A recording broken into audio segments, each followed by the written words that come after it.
I know when it's done when I feel like I can reach out and touch that animal.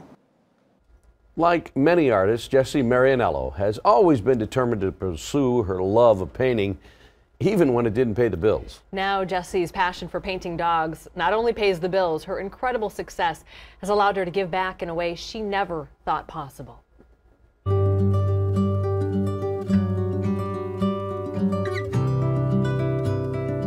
Always a little bit of lavender in every painting.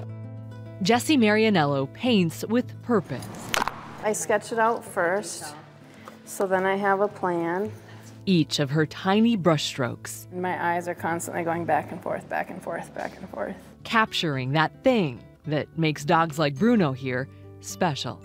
I am first and foremost trying to capture their spirit and their intelligence. For most dogs, it's all in the eyes. Well, I think that we all do this when we're in a certain thought. One eye might be like, what? What are you thinking? What are you talking about? There's something going on with him in that moment.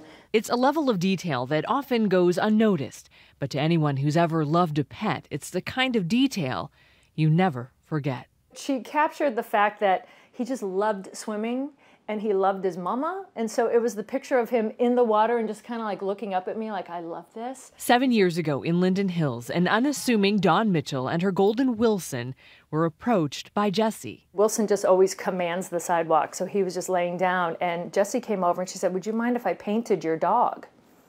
I said, excuse me? Dawn agreed, having no idea just how profound that encounter would become.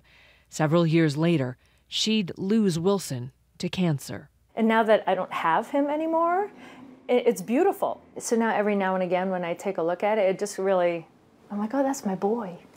And so it began here on the streets of Minneapolis with awkward offers to paint random dogs. It would soon grow into a business, though, called Stray Dog Arts that now boasts a 2-year wait list. It's an incredible success story, one that's allowed Jessie to take her art to the next level. One of the coolest things is that I've been able to travel internationally quite extensively on a stray dog project where I photograph and then paint stray animals, and in doing so help raise awareness and help raise funds for those animals. So in a full circle kind of moment, Jessie now wanders the streets of places like Mexico and Morocco, finding inspiration in random dogs. Only these dogs have no owners and little hope of survival. That dog will become much healthier because of the work that's being done. You want me to paint you, Bruno? I'm going to paint you. Back at the art studio in Northeast Minneapolis. Today I have Bruno in the studio with me. That doesn't always get to happen. I'm lucky today.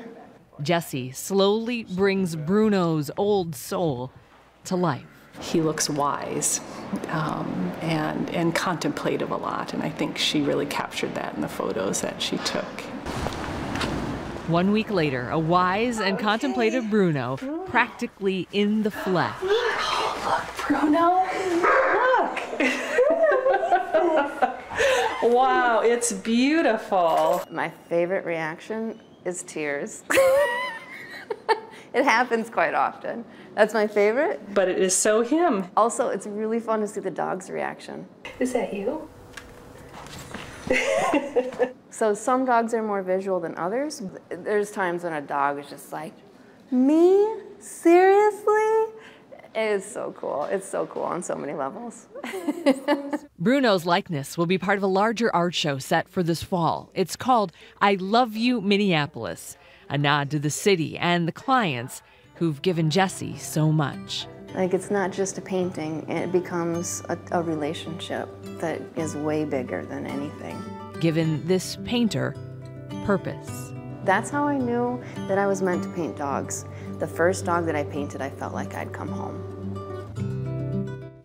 If you'd like more information on Jessie and Stray Dog Arts, you can find it on our Fox 9 app.